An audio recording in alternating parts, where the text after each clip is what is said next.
Nous, on voudrait garder le côté quotidien, comment observer les choses très simples de tous les jours.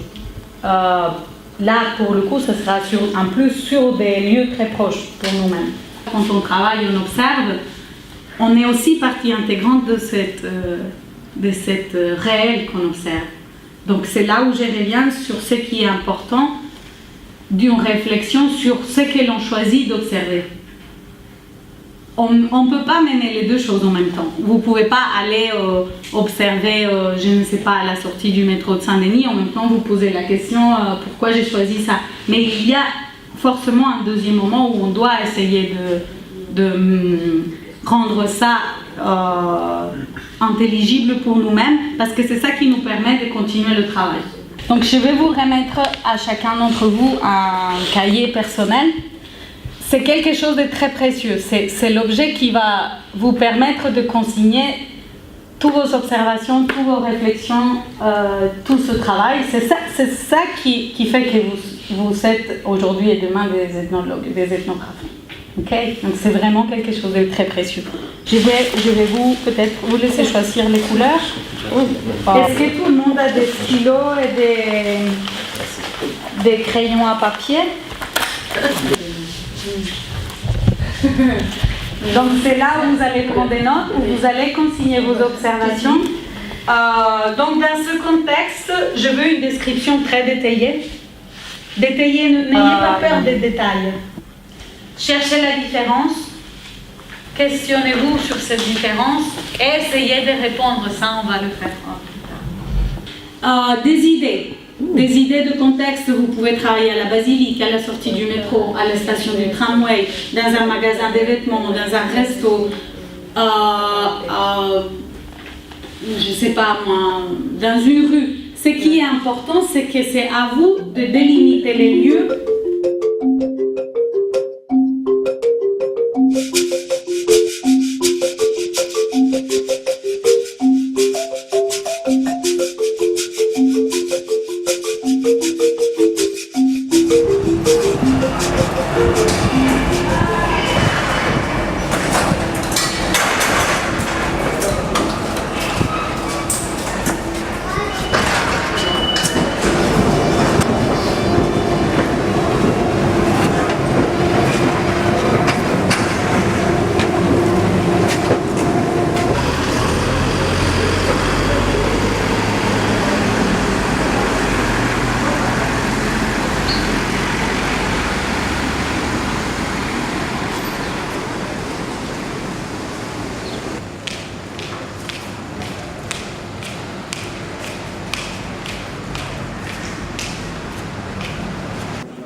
de la tablette.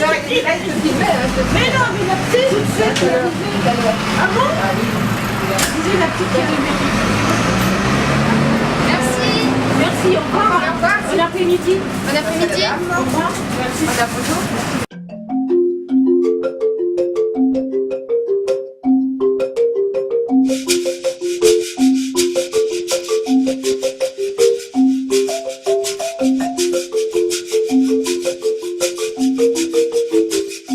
Mes observations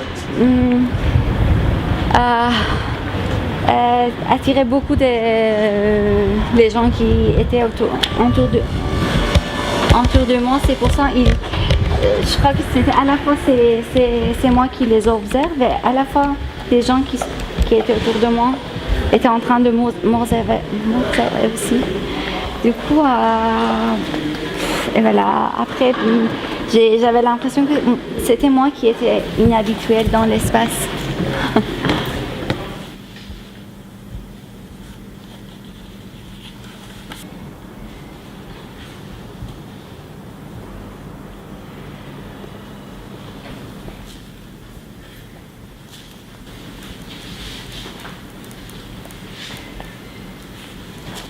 Je me suis attaché à une conférencière de la Basilique Saint-Denis et j'ai pris la première conférence venue. C'était donc une conférencière pour un groupe scolaire d'enfants je pense, de 10 à 12 ans, franco-américains.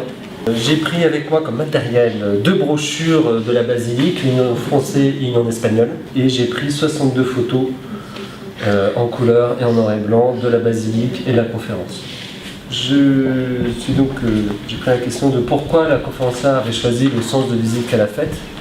Elle est partie de la crypte, non, elle est partie de la maquette de la basilique à l'entrée de la basilique pour passer directement à la crypte où sont enterrés les rois de France. Donc j'ai regardé les gestes qu'elle faisait et j'ai référencé 3 catégories de gestes. Les gestes, oui, n'est-ce pas, une classification. Les gestes neutres, là, c'est quand elle ne bougeait pas. Donc là, j'ai remarqué qu'elle mettait soit le long de son corps, sur les hanches, merci, soit croisées. Une deuxième catégorie de gestes explicatifs pour montrer un détail sur une œuvre ou pour vraiment appuyer le geste à la parole, quoi, donner la distance de la basilique, à le montrer comme ça avec les bras. Et une troisième catégorie pour, disons, faire partager la parole en désignant un élève du doigt, genre, tu peux parler. Et je me suis demandé combien de gestes en tout, en fait, elle avait. Si on pouvait faire aussi une catégorie de tous les gestes, entre les gestes de détail sur une œuvre, il y avait les gestes d'espace ou de temps ou d'explication sur un détail. Et bon, bah là, il fallait rester toute la journée, je pense.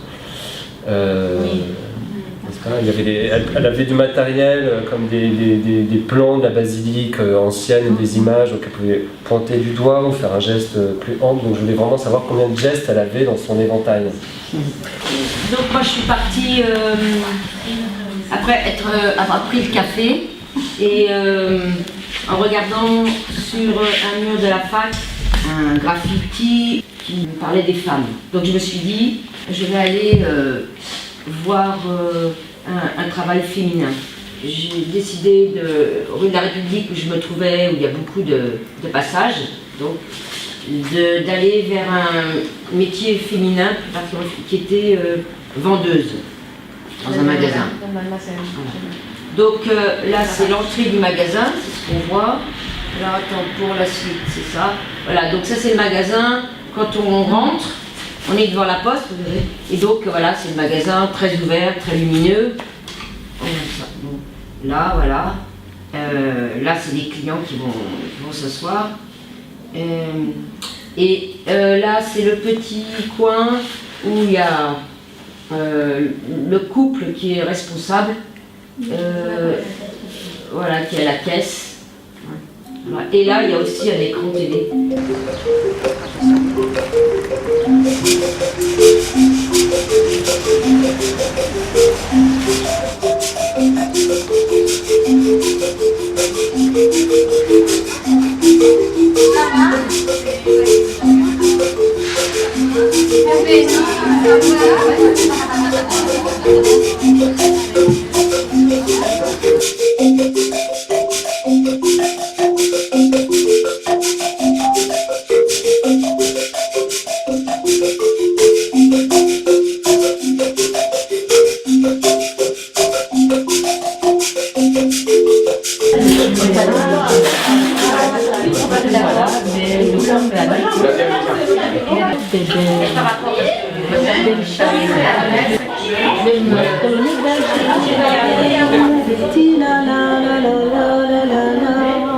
Sur la place vibrante d'air chaud. Au Palais Royal, il y a plus de Palais Royal. Envoyer des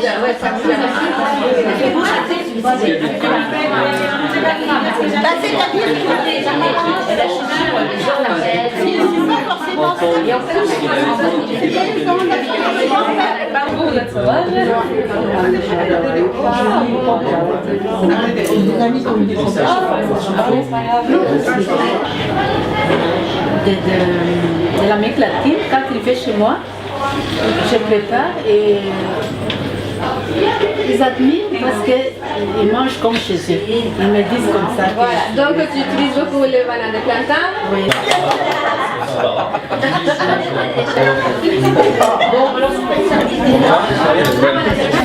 Tu veux que je l'emmène? Et beaucoup de tomates, voilà. D'habitude, on met beaucoup de tomates. Mais c'est très bon, hein. Voilà. Non, mais c'est fini de C'est comme un tagine. Voilà.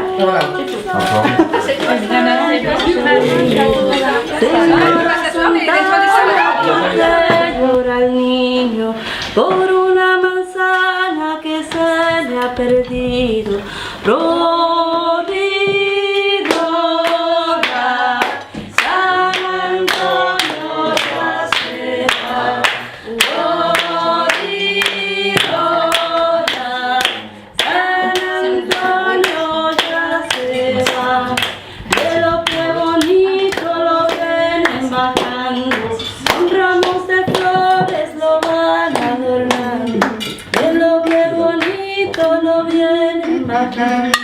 Con ramos de flores lo van a adornar.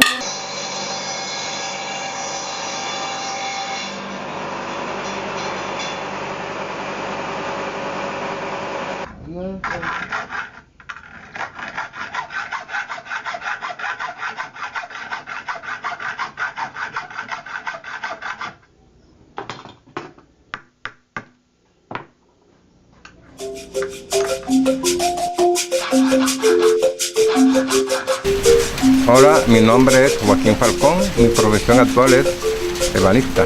Aquí en el Carmen, en mi taller, tengo aproximadamente unos 25 años de estar trabajando, pero yo lo inicié en Venezuela. Cuando yo me fui para Venezuela, comencé a pintar en una mueblería muy grande, muy famosa, que se llama Mueblerías Levines, allá en Maracaibo, y ahí es donde yo aprendí a pintar.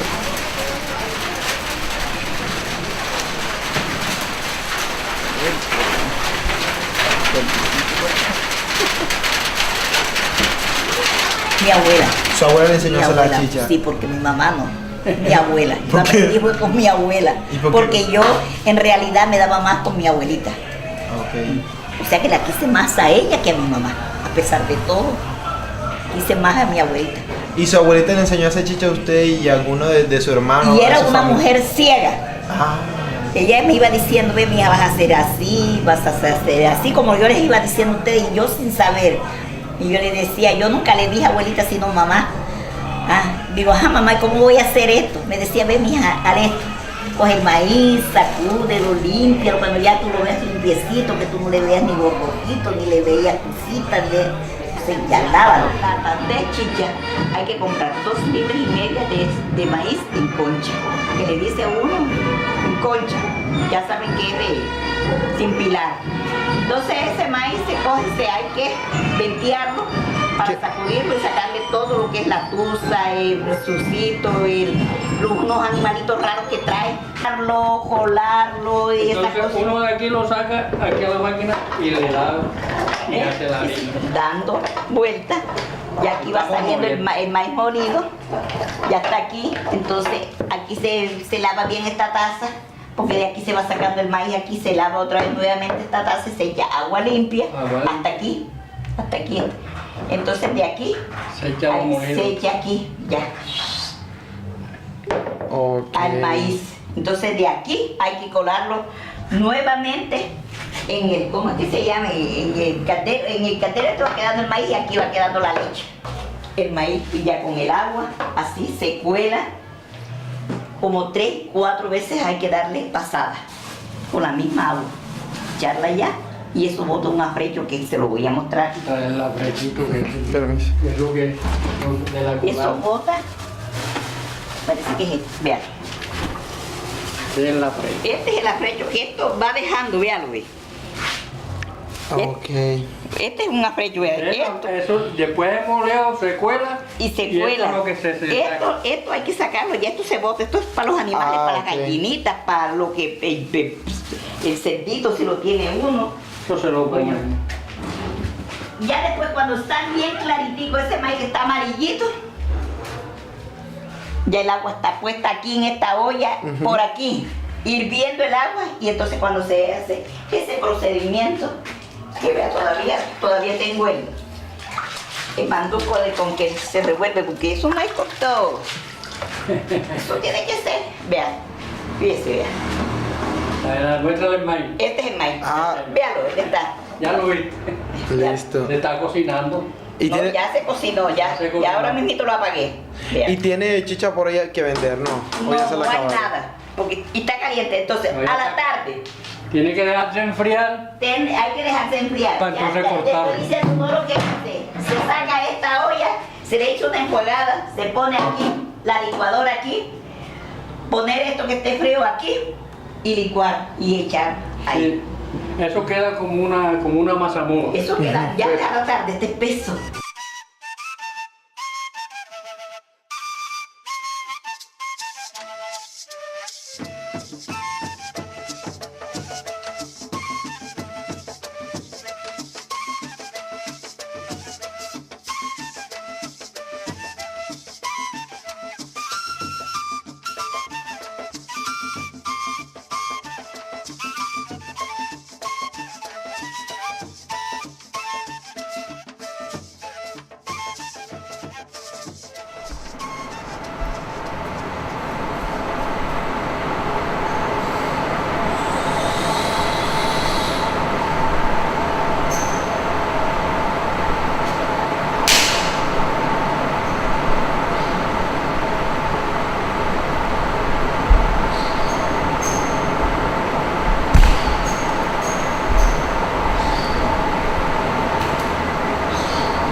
Abro la puerta, salgo, miro, voy allá, ahora voy allá,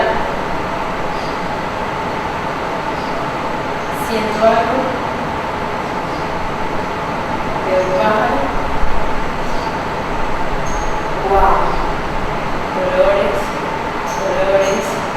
texturas, temperatura, me mira, no me importa. Está bien.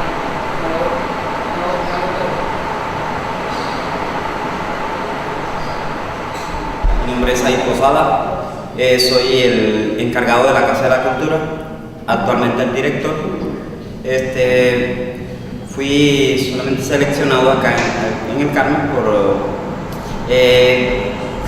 cosas de la vida. Estoy ingresando, pero un proyecto súper especial, súper espectacular que ha llegado al Carmen de Bolívar y una investigación con la cual nosotros podemos diferenciarnos y crear más cultura en nuestro municipio. Mi nombre es Jonathan Correa Pomares, tengo 24 años, soy de Cartagena. Actualmente soy docente de una escuela taller en Crespo de teatro y danza, soy actor de teatro. Estoy en el taller porque el colectivo artístico Cairo me convocó para que entregara la hoja de vida Y pues diligencié todo eso, me hicieron la entrevista y estoy acá en el Carmen. El proceso como tal me ha parecido muy interesante porque estamos trabajando mucho como que la observación y la introspección hacia uno mismo, pues para partir ahí desde la observación y el proceso de investigación.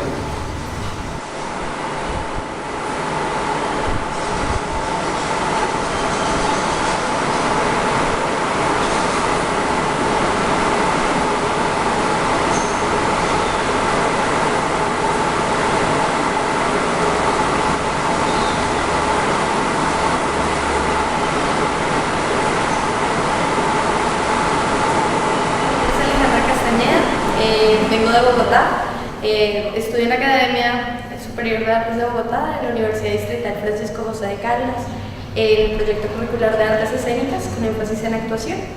Entraría ya tercer semestre y a partir de una convocatoria que hacen, una previa preselección, pues fui escogida para ser parte del proyecto del lado investigativo.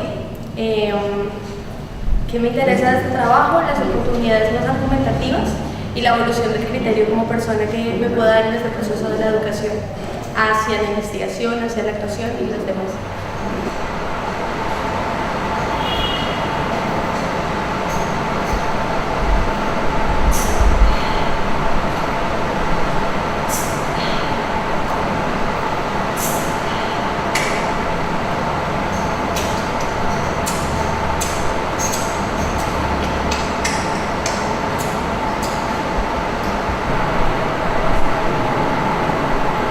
Érase una vez una mañana muy fresca, un hombre joven que caminaba descalzo en el barro.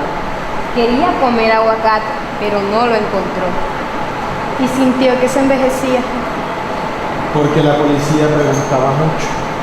¿Pero qué le estaban preguntando? Si él no se estaba robando nada. Solo quería comer una tajada de aguacate. Por eso lo mataron. Mi nombre es Saris Falcón. Yo soy actriz, cantante, soy directora del colectivo artístico Kairos y estoy trabajando con Rory y con Luisa en el laboratorio de la beca de investigación teatral. Es una experiencia renovadora para mí y creo que para los chicos también. Y bueno, espero que disfruten todo lo que van a ver. Aunque sea Carnero, el oficio ayuda, por la vida que has hecho, risa por el ritmo ayuda, mi carnero ayuda, el oficio ayuda, por la vida que has hecho, risa por el ritmo.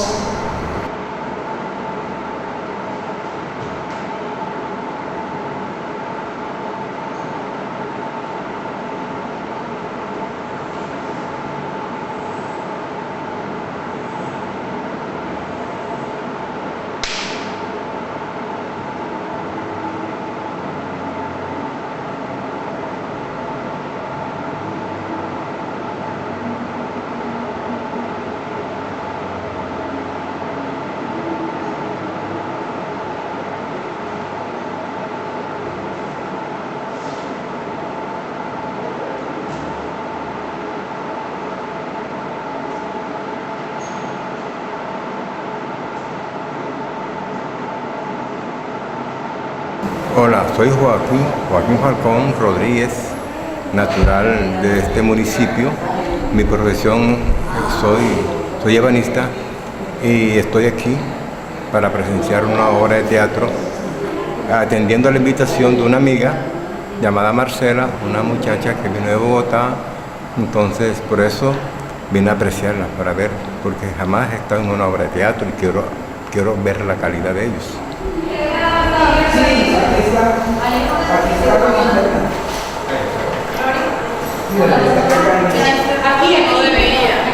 De una manera efectiva, de paz, constancia y vida, un saludo de un trovero que manifiesta con esmero, pues su alma se ilumina y en esta noche divina yo canto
Sarita, dame la leche que tomo por la mañana para comenzar el oficio con brío y mucho cariño.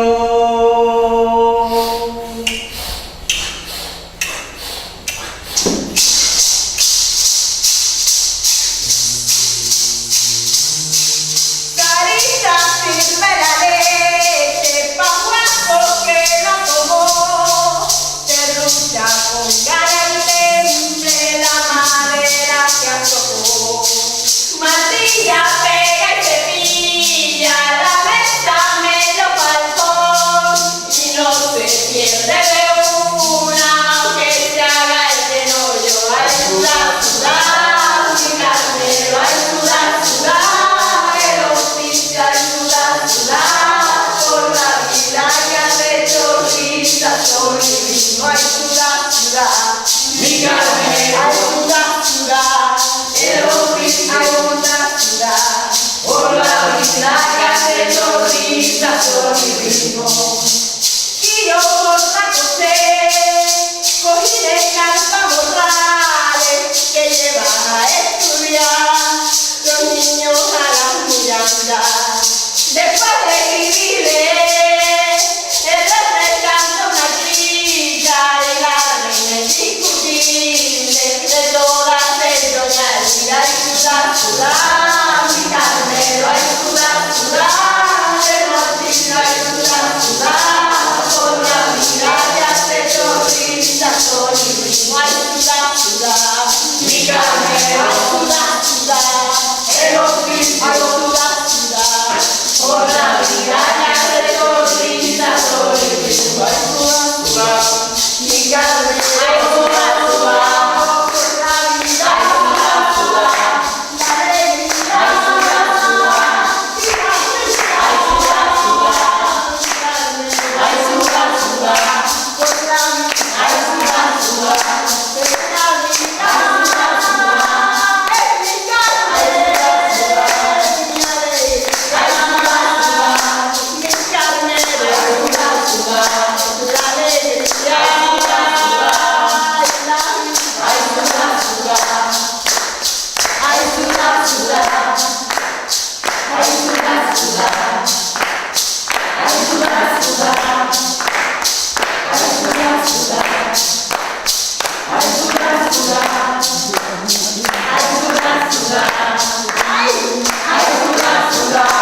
vous allez consigner vos observations. Donc dans ce contexte, je veux une description très détaillée. Détaillée, n'ayez pas peur des détails. Cherchez la différence, questionnez-vous sur cette différence et essayez de répondre. Ça, on va le faire plus tard. Des idées de contexte. Vous pouvez travailler à la basilique, à la sortie du métro, à la station du tramway, dans un magasin de vêtements, dans un resto, je ne sais pas moi, dans une rue. Ce qui est important, c'est que c'est à vous de délimiter les lieux.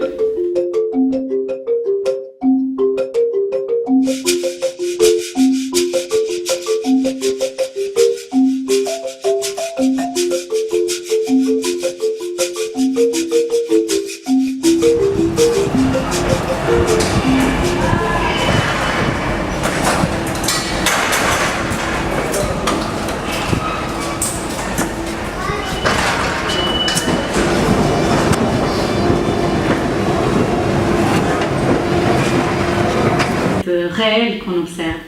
Donc c'est là où je reviens sur ce qui est important d'une réflexion sur ce que l'on choisit d'observer.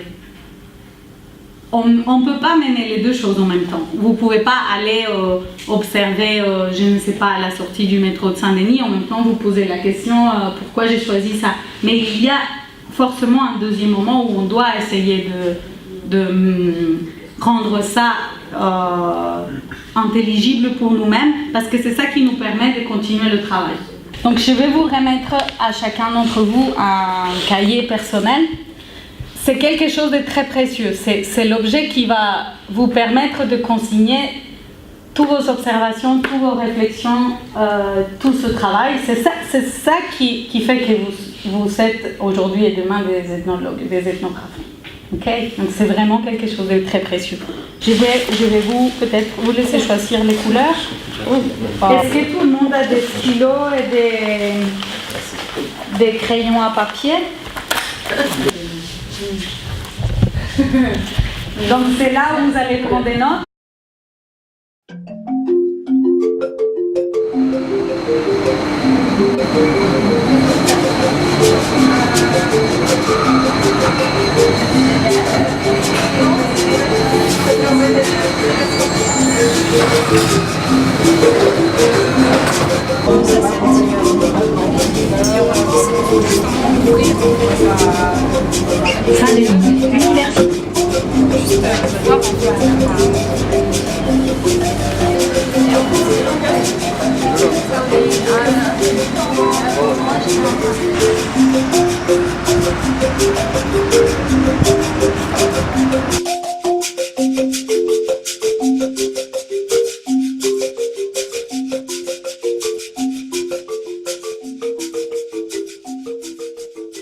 Nous, on voudrait garder le côté quotidien. Comment observer les choses très simples de tous les jours. Là, pour le coup, ce sera en plus sur des lieux très proches pour nous-mêmes. Quand on travaille, on observe, on est aussi partie intégrante de cette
elle te filmait, elle te filmait. Mais non, mais la petite, tout de suite, ah bon? Disais la petite qui est arrivée. Merci. Merci, au revoir. Au revoir. Bon après-midi. Bon après-midi. Au revoir. Merci. On a photo.